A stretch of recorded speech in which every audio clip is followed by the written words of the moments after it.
Boa noite, meus irmãos, que a graça e a paz do Senhor seja sobre a sua vida, amém? Boa noite também àqueles irmãos e amigos que nos acompanham pelas mídias sociais da nossa igreja, e aquilo que eu falei pela manhã eu reitero agora à noite. Nós não devemos nos acostumar com esse tal novo normal. Não existe novo normal, ou é normal ou é anormal. Estamos vivendo um tempo anormal. Por conta dessa anormalidade, alguns não podem estar aqui presentes. Estão assistindo em casa, no conforto do seu lar. Mas não se acostume com isso. O melhor é estar aqui, é celebrar junto com o outro irmão, é partilhar, é o momento pós-culto, é o bate-papo, é o momento antes do culto, também um grande bate-papo. Mas vai passar, tudo isso vai passar com a graça de Deus, como nós falamos pela manhã. Meu querido irmão que nos acompanha, não se acomode com esta comodidade, com esta situação. Ore a Deus para que ela passe, para que você possa estar aqui de novo conosco, reunido, e que juntos possamos louvar ao Senhor. Amém? Meus queridos, eu quero convidá-los a abrirem as suas Bíblias, no livro que nós já acabamos de ler no início do culto, livro de Apocalipse, capítulo 5.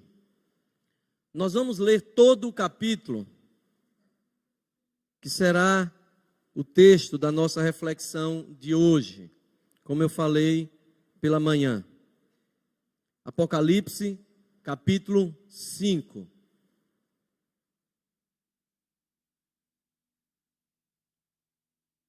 Eu lerei o texto e vocês vão me acompanhando.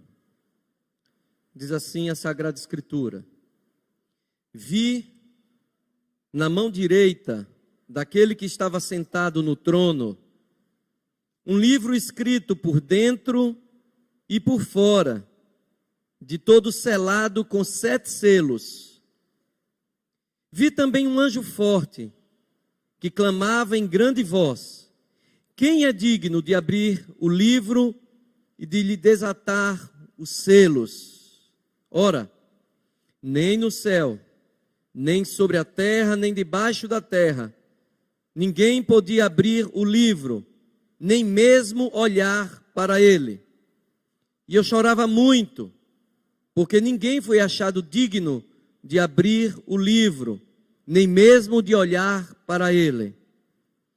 Todavia, um dos anciãos me disse: Não chores, eis que o leão da tribo de Judá, a raiz de Davi, venceu para abrir o livro e os 7 selos. Então vi no meio do trono e dos 4 seres viventes, entre os anciãos, de pé, um cordeiro como tendo sido morto. Ele tinha 7 chifres, bem como 7 olhos, que são os 7 Espíritos de Deus enviados por toda a terra. Veio, pois, e tomou o livro da mão direita daquele que estava sentado no trono. E quando tomou o livro, os 4 seres viventes e os 24 anciãos prostraram-se diante do Cordeiro, tendo cada um deles uma harpa e taças de ouro cheias de incenso, que são as orações dos santos. E entoavam um novo cântico, dizendo: Digno és de tomar o livro e de abrir-lhe os selos, porque foste morto, e com o teu sangue compraste para Deus os que procedem de toda tribo, língua, povo e nação. E para o nosso Deus os constituíste reino e sacerdotes, e reinarão sobre a terra. Vi e ouvi uma voz de muitos anjos ao redor do trono, dos seres viventes e dos anciãos, cujo número era de milhões e milhares de milhares, proclamando em grande voz: Digno é o Cordeiro que foi morto de receber o poder e riqueza e sabedoria e força e honra e glória e louvor. Então ouvi que toda criatura que há no céu e sobre a terra, debaixo da terra e sobre o mar, e tudo que neles há, estava dizendo: àquele que está sentado no trono e ao Cordeiro, seja o louvor, e a honra, e a glória, e o domínio pelos séculos dos séculos. E os 4 seres viventes respondiam: amém. Também os anciãos prostraram-se e adoraram. Ó Deus querido, nós pedimos que o Senhor nos dê compreensão da Tua santa palavra, que o Senhor aplique a verdade da Tua Escritura aos nossos corações, em nome de Jesus. Amém. Meus queridos irmãos, eu tenho certeza absoluta que nenhum de nós, há um ano atrás, imaginou que nós iríamos viver o que nós vivemos neste ano. Nem nos seus piores pensamentos, nos seus piores sonhos, você imaginou viver isso, porque a nossa geração não conheceu tal experiência. Outras gerações mais antigas sim, mas a nossa não. Nós não conseguimos prever esta situação que nós estamos passando ainda. Não conseguimos. E o impacto que ela já está gerando e o impacto que ela vai gerar. Não são apenas as mortes por conta desse vírus. São outras mortes. São as quebradeiras no comércio. E o impacto que isso gera às famílias. São as pessoas que já estão, e eu acabava de conversar com a irmã ali na porta, diagnosticadas por psiquiatra com síndrome do pânico, crise de ansiedade e outras doenças que se assemelham. Quem de nós conseguiu prever isso? Ninguém. Ninguém. E se nós tivéssemos previsto isso, o que teríamos feito? Também não conseguimos imaginar. Como será o próximo ano? Como será o amanhã? Essa é uma grande inquietude que sempre ocupou o coração do homem, desde que o homem é homem. Em toda a história da humanidade, o homem sempre teve o desejo de conhecer um pouco do amanhã. Quem sabe, imaginando que conhecendo o amanhã, ele poderia se prevenir das intempéries da vida, ele poderia se sentir seguro. E daí, os videntes, os necromantes, os bruxos. E nesses dias aqui em Aracaju, eu tenho visto muitos cartazes. Fazia tempo que eu não via tanto. Irmã Sayonara, não é essa Sayonara não daqui. Irmã Sayonara, lê a mão, amarra e traz de volta o seu amado. As pessoas no afã de conhecerem o futuro e de se prevenirem dele. Mas ainda para os mais céticos, para aqueles que não acreditam nesses modos supersticiosos, existem os economistas, os cientistas políticos, os estatistas, tentando prever o futuro. Mas nem os mais supersticiosos, nem os mais científicos conseguem responder para nós como será o amanhã. A questão ainda está no ar. Nós estamos encerrando um ano atípico e começamos um novo ano e não sabemos como será o amanhã. O texto que nós lemos fala do amanhã. O apóstolo João estava preso na ilha de Patmos, final do 1º século. Pela perseguição cristã, ele foi lançado naquela ilha, exilado, e ali Deus, por meio de Cristo Jesus, começou a revelar os últimos dias para João. Últimos dias que começaram já no final do primeiro século. Todas as igrejas da Ásia Menor, às quais foram endereçadas as escrituras do Apocalipse, viveram todos os sinais. Portanto, desde a assunção de Cristo até o seu retorno, em breve, os últimos dias já estão aí. O milênio é este tempo do fim. Nós fazemos parte da geração que Jesus disse no sermão profético: e não passarão todos esses sinais sem que esta geração veja o fim. Se ele estava se referindo à geração dele, isso não se cumpriu, porque a geração dele se foi. Mas ele estava falando dessa última geração da qual nós fazemos parte.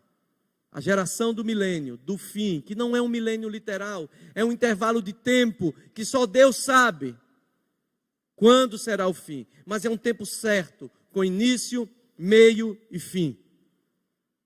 E no capítulo 5, João antecede a abertura dos 7 selos que lacravam aquele livro, ou aquele rolo, que era escrito por dentro e por fora. No capítulo 4, João fala da relação da criação com Deus, mas aqui no capítulo 5, João vai falar de como os crentes, os santos, os eleitos de Deus viveriam. Qual seria a esperança desse povo quando os selos começassem a ser abertos? E os selos já foram abertos, meus irmãos, porque os cataclismas já estão aí, as guerras desde que o mundo é mundo, as pestes, os selos já estão aí. É a ira misturada ainda com a misericórdia de Deus. E a cena que João descreve gira em torno de um trono, no qual Deus estava sentado, com a mão sobre um livro, e que não havia ninguém digno de abrir esse livro, até que se levanta Jesus Cristo, toma o livro, escrito por dentro e por fora, selado com 7 selos, e abre, e começa então a revelar as coisas. Mas antes da gente pensar o que é que estava nesse livro, nós precisamos entender 3 figuras que são essenciais na compreensão dessa revelação. A figura do leão da tribo de Judá, que é uma figura que se reporta lá ao livro do Gênesis, quando Jacó abençoa Judá em detrimento dos seus irmãos, sobre os seus irmãos, aquele que seria forte diante dos seus irmãos. O leão da tribo de Judá representa Jesus como aquele que aparece em poder, que vence para o seu povo. Depois, Jesus é chamado de raiz de Davi, também uma figura veterotestamentária, que se reporta a uma profecia messiânica, segundo a qual a casa de Davi jamais ficaria sem um rei. Jesus aparece aqui como o rei, o governador do seu povo. E por fim, Jesus aparece como um cordeiro. Mais uma vez, uma figura veterotestamentária que fala de sacrifício e perdão. Jesus é representado aqui nos últimos dias como aquele que oferece perdão para o seu povo. Meus queridos irmãos, nós não temos como compreender o livro de Apocalipse se não conhecermos o Velho Testamento. Todas as figuras do Apocalipse encontram sentido no Velho Testamento. Nós precisamos entender que, apesar do documento ter sido em grego, o autor era hebreu, pensava como judeu. É aquilo que nós chamamos de judaísmo. Escrevia em grego, mas era um judeu.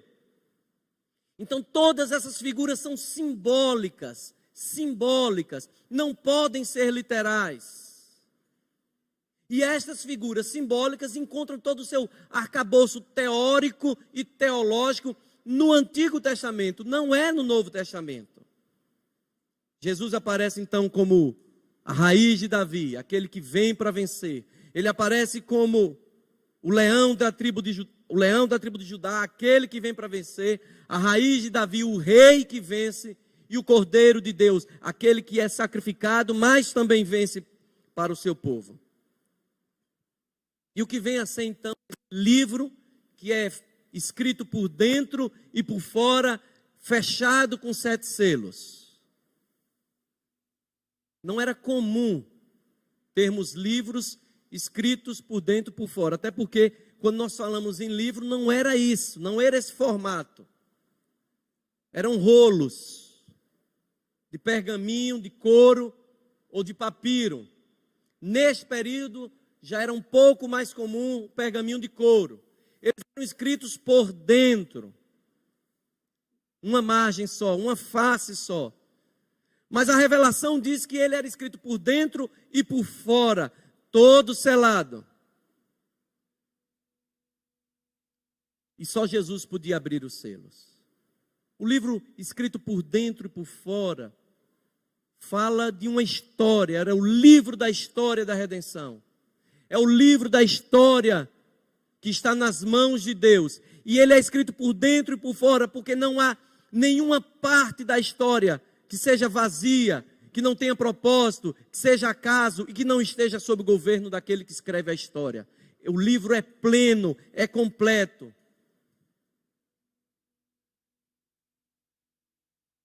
A base da realização dos propósitos de Deus para a humanidade, para essa história, foi o sacrifício de Jesus. Por isso, só Jesus pode desatar os 7 selos.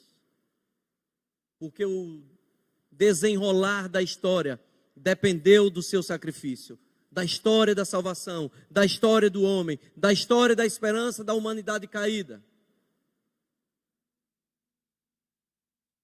A história não vai chegar a um fim enquanto os propósitos de Deus não forem cumpridos. É isso que nós precisamos entender. O número 7 aqui, que tantas vezes se repete, é o número de Deus, que nós até chamamos de número da perfeição. Dentro da numerologia hebraica, há significados para os números, não são literais.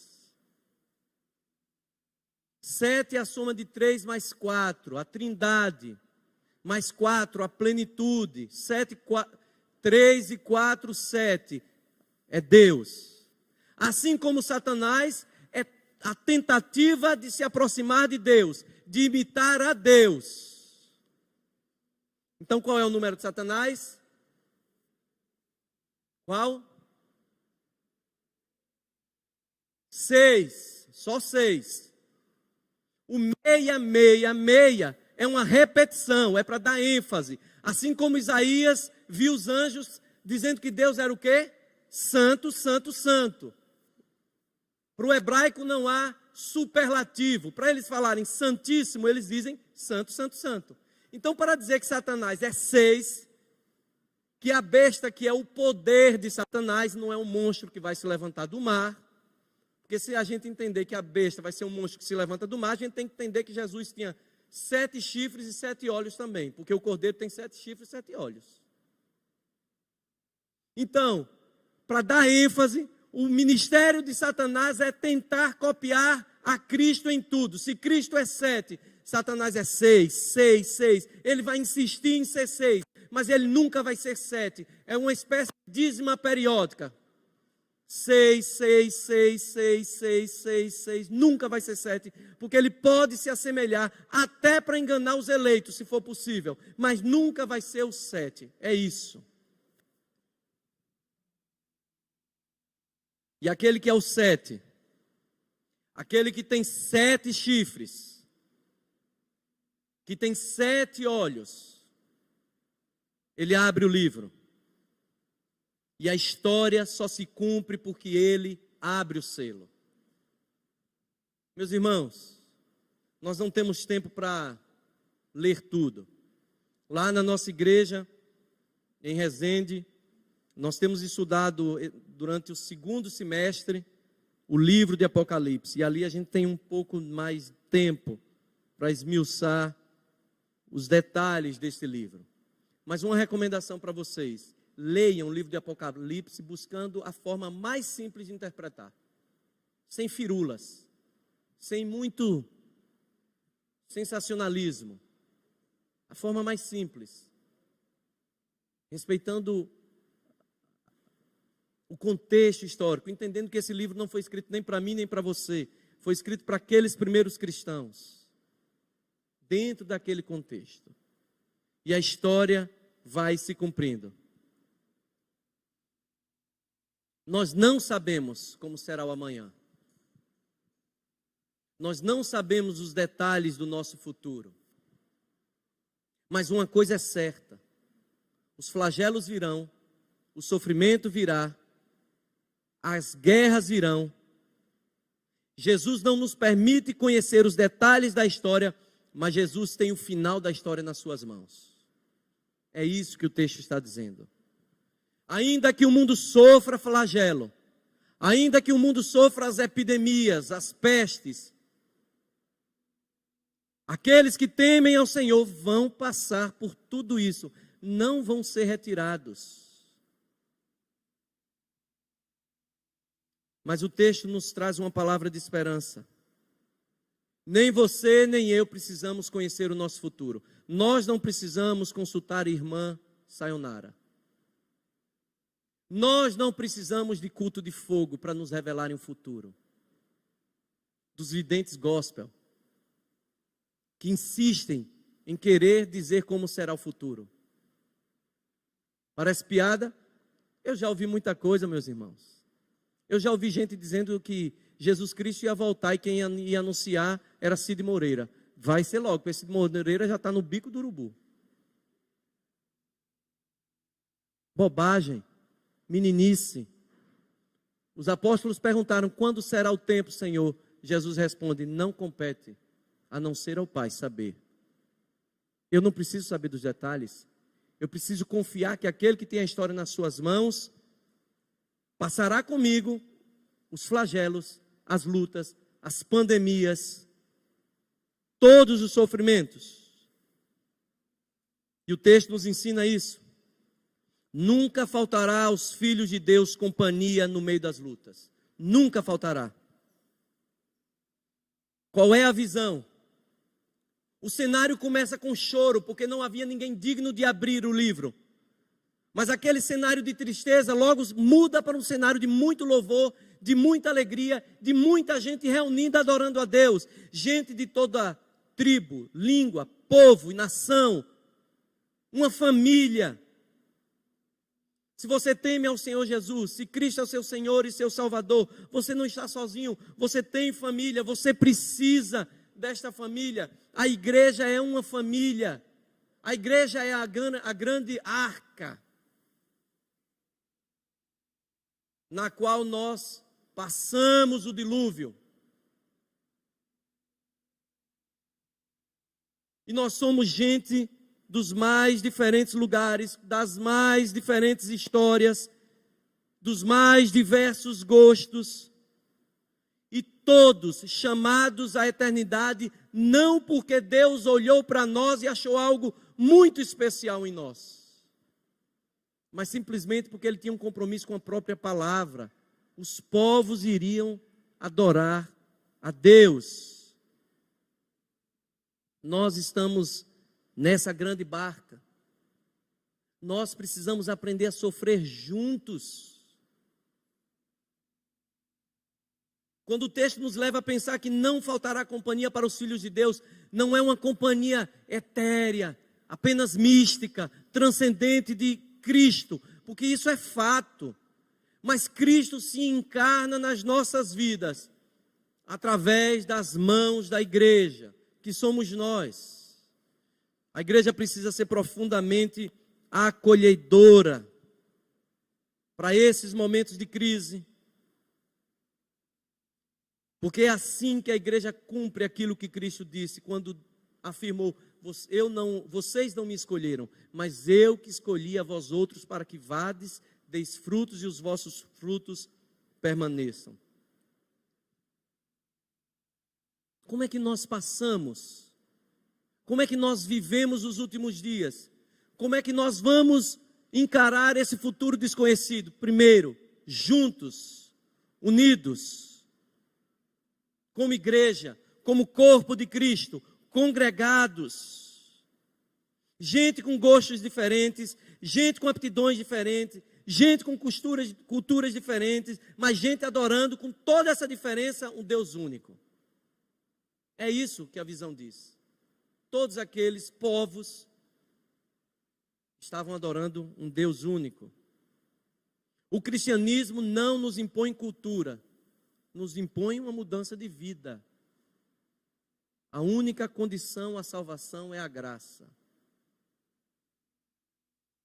Eu não sei como será o meu futuro, mas eu quero viver o meu futuro no corpo, unido, com este povo que vai ver as suas lágrimas enxutas transformadas em louvor, em adoração. Esse povo que não vai ser tomado de surpresa quando a última trombeta soar. Esse povo que vai subir aos céus e vai se assentar com Cristo para julgar o mundo. E não tem outra opção. Quem não está com Ele, está contra Ele. Quem não ajunta, está espalhando. Nós não sabemos o nosso futuro, mas a certeza é que nunca faltará aos filhos de Deus consolo e direção. Aquele que tomou o livro é descrito como alguém que tinha 7 chifres e 7 olhos. Chifres simbolizam poder. A gente normalmente pensa na imagem de Satanás com chifre, né? E há, na nossa cultura cristã supersticiosa, evangélica, uma rejeição à ideia de chifre. Mas Cristo é descrito com 7 chifres. Chifre é sinal de poder. Olho, sinal de conhecimento. 7 chifres, 7 sendo a perfeição, um poder perfeito. 7 olhos, 7 espíritos. É um espírito, um conhecimento perfeito.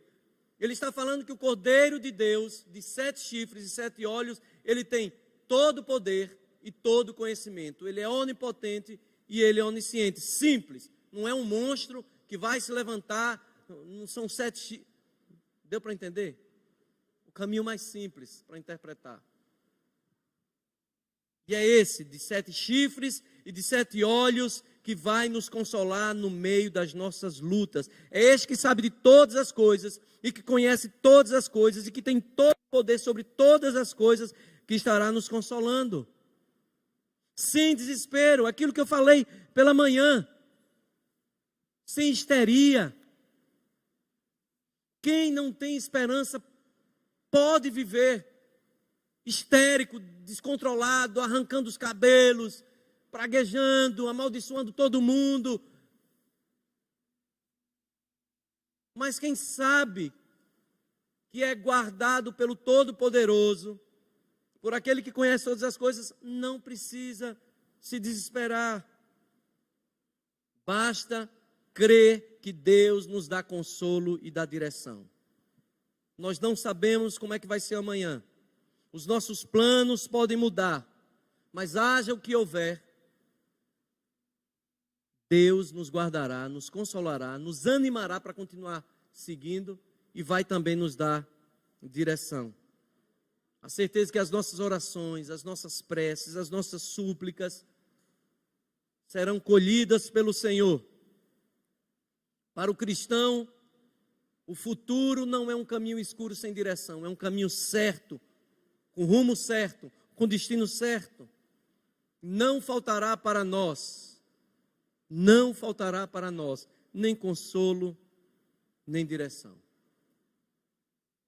Nós precisamos crer nisso, meus irmãos. Calma, serenidade, tranquilidade. Nós precisamos ser referência para as pessoas. Equilíbrio. Não nos deixemos conduzir como massa de manobra por quem quer que seja. Não ouça tudo e acredite em tudo que você ouve e que lê agora, né? Aliás, meus irmãos, vou abrir um parêntese. Muito cuidado, não só com o que você ouve, como também com o que você fala, nesse tempo em que todo mundo precisa causar. Nós vivemos uma geração que todo mundo quer causar, quer dar furo, quer ser o primeiro a opinar, ou quer lacrar. Calma. E aí as pessoas acham que precisam expor sua opinião, e depois que as palavras saem, você não tem mais o que fazer com elas. Agora é só se explicar. Se expõe demais e acabam expondo a alma e acabam ficando vulnerável. A palavra de Deus diz que a nossa palavra tem que ser sim, sim, não, não. O que passar disso procede do maligno. E isto serve não só para o que você fala, mas para o que você posta, para o que você compartilha. Se você compartilha uma notícia que não é verdadeira, você compactua com aquele que objetivou algo quando criou a falsa notícia. Você inflama mais gente, você desanima outros, você ofende alguém. Então calma, serenidade. Serenidade. Não falta para o Filho de Deus consolo, nem direção no meio desta confusão. Os selos estão sendo abertos. E nós estamos guardados por aquele que tem 7 olhos e 7 chifres.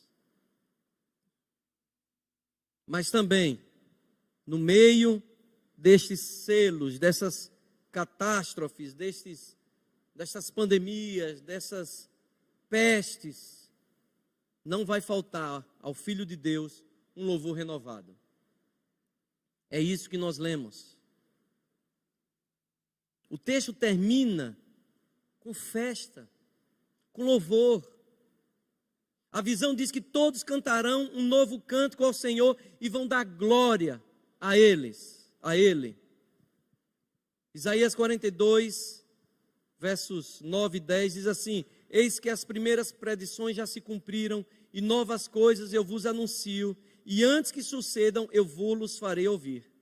Cantai ao Senhor um cântico novo e o seu louvor até as extremidades da terra.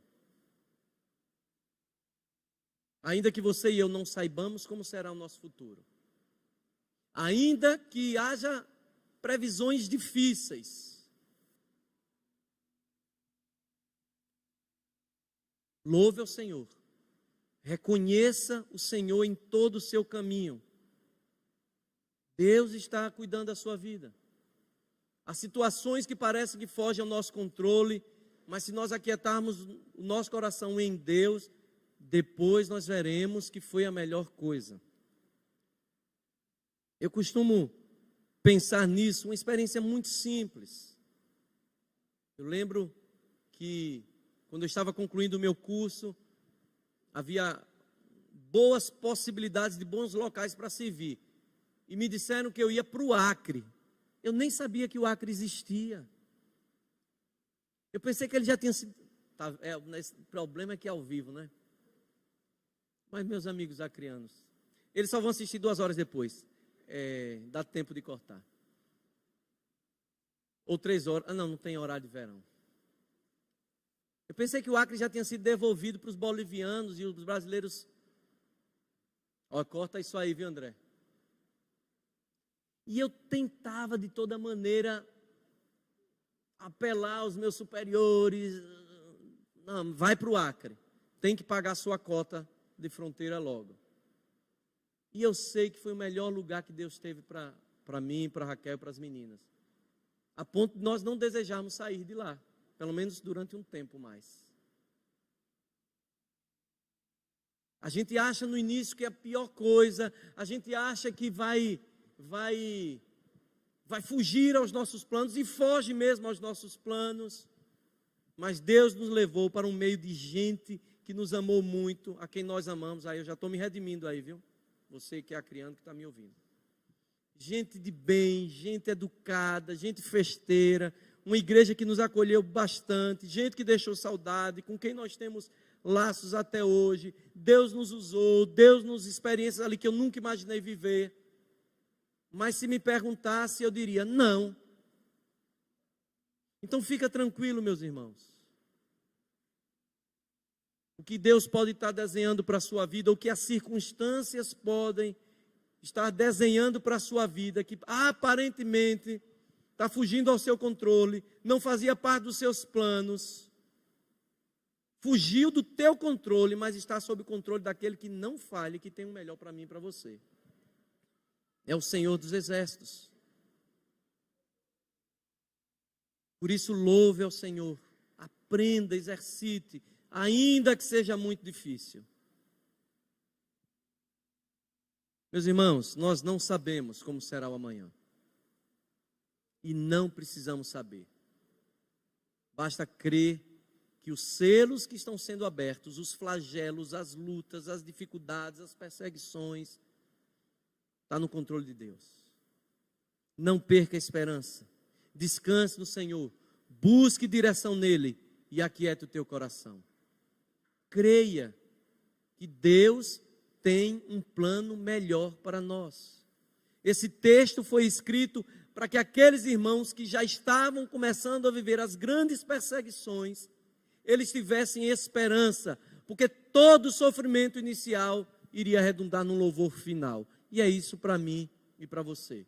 Nós sofremos porque nunca recebemos uma vacina anti-sofrimento. Quando nós entregamos a nossa vida a Cristo, não nos foi dada esta vacina, a imunidade contra a dor, não. Mas a certeza de que na dor teríamos alguém por nós. Creia nisso. Descanse o seu coração nessa verdade, em Cristo Jesus. Vamos orar? Se puder ficar de pé. Eu não vou pedir para você vir aqui à frente por uma questão sanitária, né? Mas você aí onde está, você vai apresentar a sua vida. Nós precisamos entender o Apocalipse da seguinte maneira: há uma revelação geral e universal, mas individualmente, cada um de nós vive também o nosso Apocalipse. Os nossos últimos dias, as nossas aflições, as nossas dores, as nossas perseguições, ainda que sejam existenciais. É uma mensagem para a igreja como um todo, mas para o crente como indivíduo. Então, nesta hora em que eu vou orar, apresenta o seu futuro ao Senhor. Quais são os seus medos? Quais são os seus receios? O que é que está saindo do seu controle? O que é que já fugiu do seu controle? O que é que já se revelou terrível para você? O que é que está acontecendo que você nunca sonhou que fosse acontecer? Que você não queria que tivesse acontecido? Apresenta a Deus. Vamos orar então. Deus querido e Pai bondoso, esta palavra vem para nos dar esperança. E nós queremos trazer à memória tudo aquilo que pode nos dar esperança. O Senhor nunca, absolutamente nunca deixou os teus filhos lançados no desespero. As lutas vieram, as perseguições se avolumaram, as barreiras foram erigidas, as dores, tudo. Os planos foram desfeitos, rasgados, jogados no lixo. O medo, a ansiedade, a inquietude, a perturbação, tudo isso aconteceu, mas nenhum dos teus filhos, nenhum deles passou pela luta sozinho. Nós bendizemos a Ti pelo corpo de Cristo, pela igreja do Senhor, e declaramos que nós precisamos viver igreja. Anima o nosso coração para isso. Não permita, Deus, que as nossas frustrações, decepções, tristezas, as feridas que a igreja nos fez, nos impeça de amar a igreja. Dá que nós possamos perdoar, levantar a cabeça além da superfície, respirar, para caminhar um pouco mais, para tolerar, para perdoar. Nós queremos viver igreja porque estamos seguros na casa do Senhor. Dá-nos a certeza de que mesmo no meio da dor, não estamos sozinhos. Que mesmo no meio da dor, há direção e consolo para nós. E que mesmo no meio da dor, o Senhor nos ensinará a louvar a Ti. A trocar a murmuração e a reclamação por um reconhecimento verdadeiro e genuíno de que ainda que a vida não seja misteriosa, não é para o Senhor e o Senhor nos guarda. Visita as nossas vidas, Senhor. Visita-nos. Para aquele irmão que agora está passando por situação de dificuldade. Para aquele irmão que está vivendo o seu apocalipse, que viu esses selos serem abertos na sua alma, está perturbado, angustiado, com medo, frustrado, decepcionado, que o Teu Espírito Santo o acolha agora. Que o Consolador amado aplique esta palavra ao seu coração e que ainda que seja muito difícil crer agora, ele possa crer com a pequena fé que lhe resta. Nós o bendizemos, nós o adoramos e nós reconhecemos que não conhecemos o futuro, mas o nosso futuro está nas Tuas mãos, em nome de Jesus. Amém. Amém. Deus te abençoe, meu irmão.